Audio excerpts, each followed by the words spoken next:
నా గురించి నువ్వు ప్రత్యేకంగా చెప్పడం ఎందుకు? నా అంతటి నేనే సో అండ్ సో అని పరిచయం చేసుకున్నాను. మీ అమ్మగారిని చూస్తుంటే చనిపోయిన మా అమ్మ గుర్తొస్తుంది. ఆవిడ కూడా ఇలాగే మహాలక్ష్మిలా కలకలలాడిపోతుండేది. పాపం క్యాన్సర్తో చనిపోయారు. అయ్యయ్యో, అలాగా? పోనీలే బాబు, పోయిన వాళ్ళంతా మంచివాళ్ళు. నీకెప్పుడు మీ అమ్మ గుర్తొచ్చినా కాసేపు నాతో మాట్లాడి వెళ్ళు. సరే గాని మేము మన ఊరు ఎప్పుడెళ్ళొచ్చురా? అప్పుడేనా? కొన్నాళ్ళు ఆగండి. నాన్నగారికి ఇప్పుడు రెస్ట్ అవసరం. అక్కడికెళ్తే పొలం పనిలో నీరసించిపోతారు. అది నాన్నగారికి మంచిది కాదు. వద్దులే బాబు, మళ్ళీ మీ ఆవిడ ఒప్పుకుంటుందో లేదో. అదేంటమ్మా, మీరెప్పుడు ఇక్కడే ఉండిపోవాలని అంజలి ఎప్పుడూ కోరుకుంటుంది.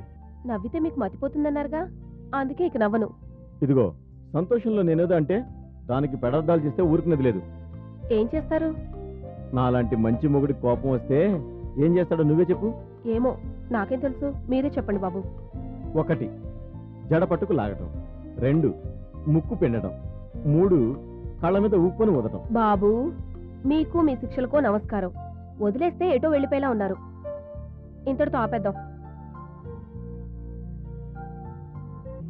ఆదిత్య, ఇదేం బాలేదు, అన్యాయం, దారుణం.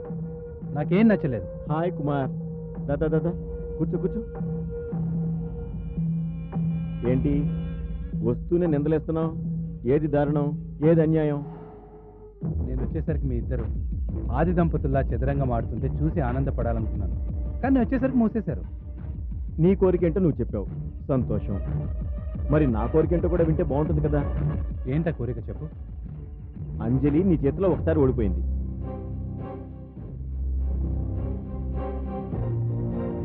ఏంటి అలా చూస్తారు? మొన్న మేమిద్దరం చెస్ ఆడుతుంటే నువ్వు చెక్ చెప్పి అంజలి ఓడించావు లేదా? అవును. అయితే అందుకే ఈసారి మీ ఇద్దరు బలాబలాలు తెలుసుకోవాలి. సారీ, నేను ఇంకా ఆడలేను, అలసటగా ఉంది. అదేం కుదరదు. నాకు నువ్వు గెలవడం కావాలి. ఒక్కసారైనా కుమార్ నీ చేతిలో ఓడిపోవడం నేను చూడాలి.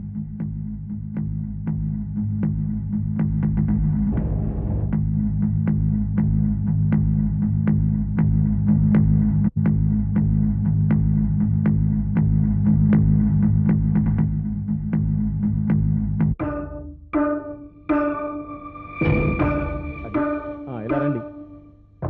రండి.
ఎక్సలెంట్ అంజలి, ఎక్సలెంట్ ఎక్సలెంట్.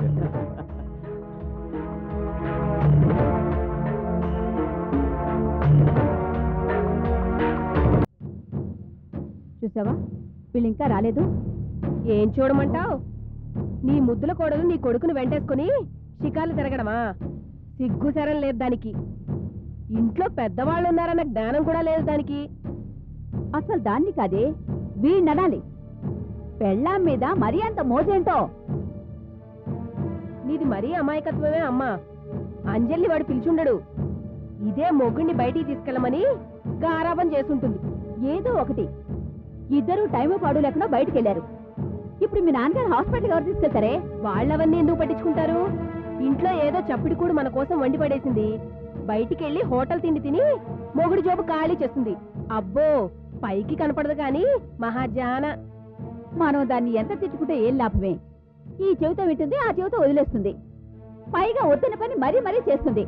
ఏమైనా అంటే వాడితో ఇంత పెద్ద నేరాలు చెప్తుంది. వాడేమో మన మీద ఇంత ఎత్తులు లేస్తాడు. ఏంటో ఈ ఇంట్లో నీకు గాని నాన్నగారికి గాని అసలు విలువే లేదు. అంతా దాని ఇష్టారాజ్యం అయిపోయింది. వచ్చే సీతాలు, ఏంటో ఇలా రావే.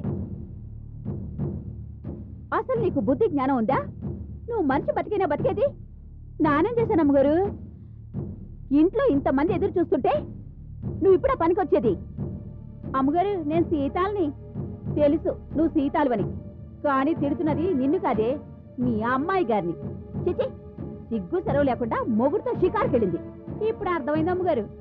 ఆయన ఆవిడ బయటకు వెళ్తే నన్నేం చేయమంటారు? పోయి అంట్లు తోముకోమంటాను. వెళ్ళా. ఏ సీతాలు, మా మొహాన కొంచెం కాఫీ కొట్టు. అట్టగా నమ్మగారు.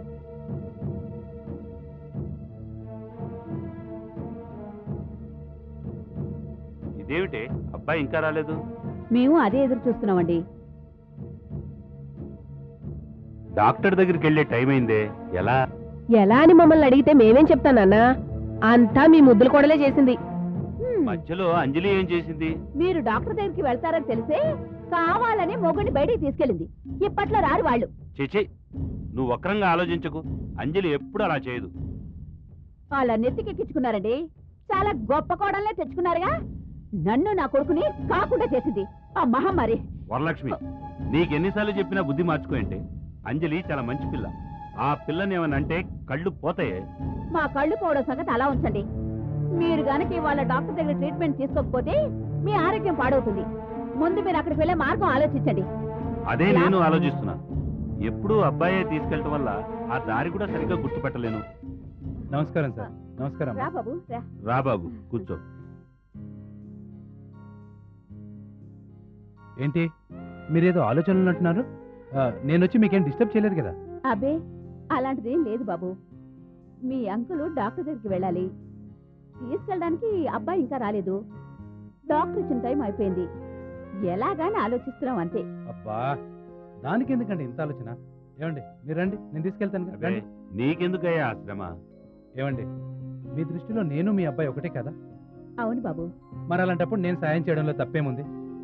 అవునన్న, కుమార్ గారు చెప్పింది కూడా నిజమేగా. ఆ మాత్రం సహాయం తీసుకోవడంలో తప్పే ఉంది. అబ్బా, నా ఉద్దేశం అది కాదమ్మా. కుమారికి మాత్రం ఆ డాక్టర్ అడ్రస్ ఎలా తెలుస్తుంది? ఏముంది అంకల్, వెరీ సింపుల్. ఈ హాస్పిటల్ కవర్ మీద డాక్టర్ పేరు రాసింది. ఆ హాస్పిటల్కి వెళ్ళి ఆ డాక్టర్ని కలవడమే. మీకు ఎందుకు అంకల్, మీరు రండి, నేను తీసుకెళ్తాను కదా. రండి.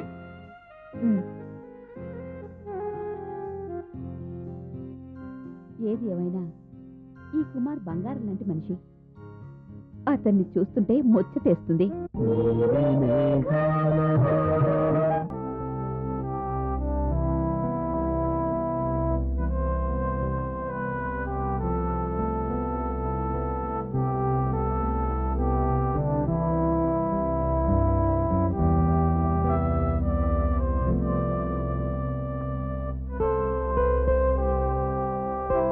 చిచి, అర్థం చేసుకోండి ఏంటి అమ్మా?